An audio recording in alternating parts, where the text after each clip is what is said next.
Item ಯಾವುದೇ ಇರಲಿ try ಮಾಡಿ ಆಚಿ ಚಿಕನ್ ಮಸಾಲಾ. ರಾಜ್ಯದ ಮುಖ್ಯಮಂತ್ರಿಗಳಾಗಿ ಡಿಕೆ ಶಿವಕುಮಾರ್, ರಂಭಾಪುರಿ ಜಗದ್ಗುರು ಶ್ರೀಗಳ ಮುಂದೆ ಶಾಸಕ ತಮ್ಮಯ್ಯ ಹೇಳಿಕೆ. ಬಾಳೆಹೊನ್ನೂರು ಪೀಠದಲ್ಲಿ ಘೋಷಣೆ ಮಾಡಿದ್ದಾರೆ ತಮ್ಮಯ್ಯ. ನಿಮ್ಮ ಆಶೀರ್ವಾದದಿಂದ ಡಿಕೆ ಶಿವಕುಮಾರ್ ಸಿಎಂ ಆಗ್ತಾ ಇದ್ದಾರೆ. ನಿಮ್ಮ ಗಟ್ಟಿ ಧ್ವನಿ, ನೀವೇನ್ ಹೇಳಿದ್ರಿ ಅದೇ ಆಗಿದೆ, 100% ಆಗಿದೆ. ಎಲ್ಲ ನಿಮ್ಮ ಆಶೀರ್ವಾದ. ರಾಜ್ಯದಲ್ಲಿ ಅವರು ಸಿಎಂ ಆಗಲಿ ಅಂತ ಗಟ್ಟಿಯಾಗಿ ಹೇಳಿದ್ದು ನೀವೊಬ್ಬರೇ. ಅವರು ನಮ್ಮ ಪೀಠ ಅಜ್ಜಯ್ಯನ ಪೀಠಕ್ಕೆ ಮೊದಲು ಹೋಗಿದ್ದು. ರಂಭಾಪುರಿ ಜಗದ್ಗುರು ಶ್ರೀಗಳ ಮುಂದೆ ಶಾಸಕ ತಮ್ಮಯ್ಯ ಹೇಳಿಕೆ ಕೊಟ್ಟಿದ್ದಾರೆ.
ಬಾಳೆಹೊನ್ನೂರಿನ ಶ್ರೀ ರಂಭಾಪುರಿ ಮಠದ ಪೀಠದ ಜಗದ್ಗುರು ಶ್ರೀ ಪ್ರಸನ್ನ ರೇಣುಕ ವೀರ ಸೋಮೇಶ್ವರ ಶಿವಾಚಾರ್ಯ ಸ್ವಾಮೀಜಿಗಳಿಗೂ ಕರ್ನಾಟಕದ ಮುಂದಿನ ಮುಖ್ಯಮಂತ್ರಿ ಆಗ್ತಾ ಇರುವಂತಹ ಡಿಕೆ ಶಿವಕುಮಾರ್ ಅವರಿಗೂ ಒಂದು ಉತ್ತಮವಾದಂತಹ ಒಡನಾಟ ಮತ್ತು ಸಂಬಂಧ ಇದೆ.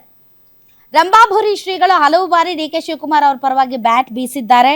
ಅಷ್ಟೇ ಅಲ್ಲ, ಅವರು ಈ ಒಂದು ಪಕ್ಷಕ್ಕೆ ಮಾಡಿರುವಂತಹ ಸೇವೆಗೆ ಅವರಿಗೆ ಉನ್ನತ ಸ್ಥಾನ ಮತ್ತು ಗೌರವ ಸಿಗಬೇಕು ಅಂತ ಆಗಾಗ್ಗೆ ರಂಭಾಪುರಿ ಶ್ರೀಗಳು ಡಿಕೆ ಶಿವಕುಮಾರ್ ಅವರ ಪರವಾಗಿ ಬ್ಯಾಟ್ ಬೀಸ್ತಾ ಇದ್ರು. ಇತ್ತೀಚೆಗೆ ಚಿಕ್ಕಮಗಳೂರು ಜಿಲ್ಲೆಯ ರಂಭಾಪುರಿ ಬಾಳೆಹೊನ್ನೂರಿನ ರಂಭಾಪುರಿ ಪೀಠಕ್ಕೂ ಕೂಡ ಅವರು ಭೇಟಿ ಕೊಟ್ಟಿದ್ರು ಶಿವಕುಮಾರ್ ಅವರು. ಅವಾಗ ಅವರು ಮಠಗಳು ಒಂದು ಧರ್ಮದ ಆಸ್ತಿ ಅಲ್ಲ ಅಂತ ಕೂಡ ಹೇಳಿದ್ರು.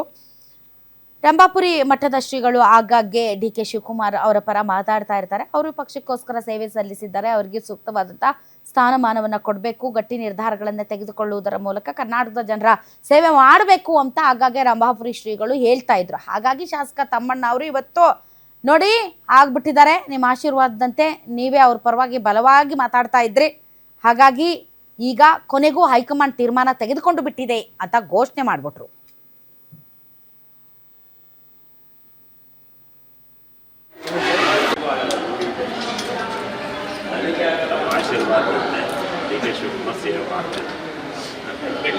ನಿಮ್ಮ ಗಟ್ಟಿ ಧ್ವನಿ ನೀವೇನು ಹೇಳಿದ್ರಿ ಆಗಿದೆ